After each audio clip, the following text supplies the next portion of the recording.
He's been so focused, plotting and scheming how he would win the blessings of the Abrahamic covenant, that he's put his life into paralysis. May El Shaddai give you the blessing of Abraham to you and your descendants with you. Having received this blessing, Jacob will finally depart his father's house. Jacob has no clue at this point, but he's going to be enrolled in a 20-year degree in Laban's University of Hard Knocks. He'll quickly discover 77 years in the house of laughter has ill prepared him for life with Uncle Laban. The usurper, Jacob, leaves the well of seven, Beersheba, to go to the house of God, Bethuel, in a dry, hot, scorched land, Haran.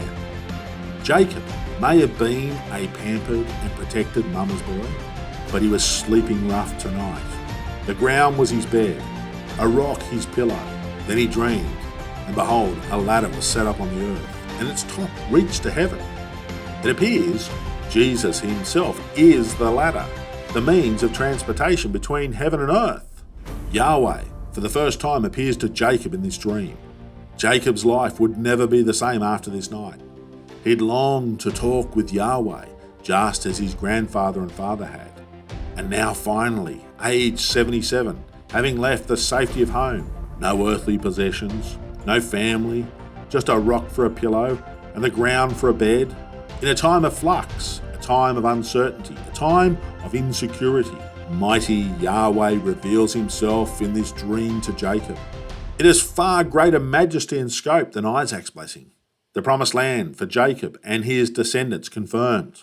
Uncountable number of descendants promised. North, south, east and west expansion of Jacobite dominion.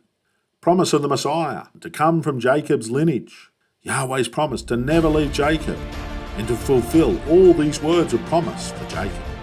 All confirmed on the loneliest day of his life. Before this dream, never had he felt so lost, so alone, so uncertain. God chooses this day of all days to reveal himself to Jacob. What a dream, what a night, what a series of promises. All that Jacob had ever dreamed of and wished for. The Abrahamic covenant transferred to Jacob by revelation of God.